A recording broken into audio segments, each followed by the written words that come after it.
Welcome back. We are going to spend the next several weeks going through a new series. We just finished up with walking and how to walk and feel things differently about our body, but there are many activities in our daily life that impact us just as much as walking. So as we go through this new daily life series, I'm going to touch on all the different ways that we have different movements in our daily life, whether it's reaching for something across the table, reaching behind us in the car, doing our hair, washing our face, or brushing our teeth.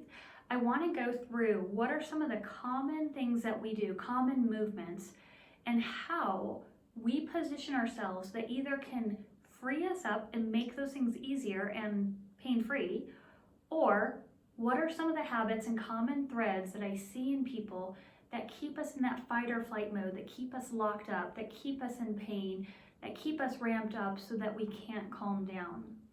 Now, it may seem kind of weird to be talking about that, but if you think about it, the way you feel right now, whether it's good or bad, it's an accumulation of all of your habits in your daily life.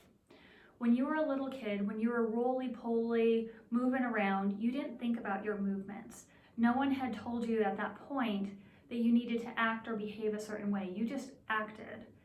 As we become adults, we are taught chest out, shoulders back, suck up your gut. Now you need to bend over, keep a straight back.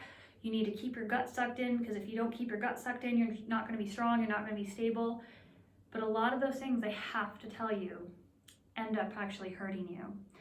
So as I go through this series, we're going to be touching on different things. Each week I'll be focusing on a different concept, and I want you to truly examine what's going on in your life and how you do things. If you live with someone, get their feedback.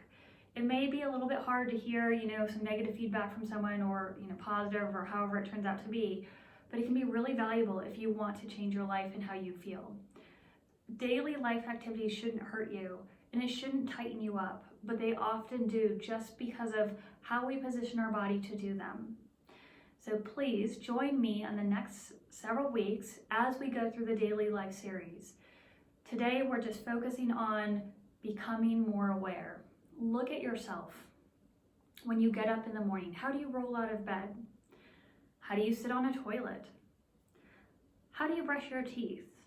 How do you shower, comb your hair, blow dry your hair? How do you put on clothes? How do you put on shoes?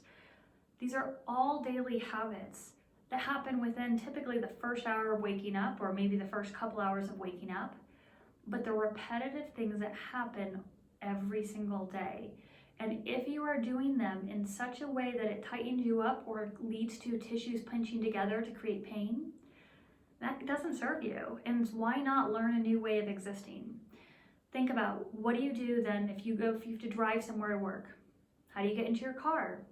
How do you hold onto the steering wheel? How do you even talk on your phone? How do you write? How do you type at the computer? How do you sit at the computer? What type of chair you are using? These things matter all day long. If you're standing, how do you stand? What about your shoes?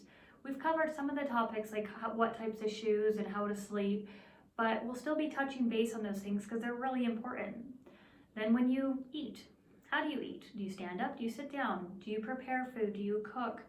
Do you lift things? Do you get groceries? All of these things, they all matter. And what you do and how you use your body really influences on how you feel. Most of us out there, I'm going to put this to you, is we're back dominant. We use our back for more activities than we even realize it. When we go to lift something, we often use our back. When we go to squat, we often use our back. And conventional wisdom that says, use your legs, not your back, teaches you actually how to use your back. So I'm going to try to break those myths out of you and show you different ways of performing these things so you can start to shift and transform your body. It can be very powerful. This, alongside the breathing that I also teach, can be very, very powerful when you combine the two concepts together to really transform your life. So stay with us for the next couple weeks. Can't wait to have you and show you what we have, and have a great week. Take care. Bye.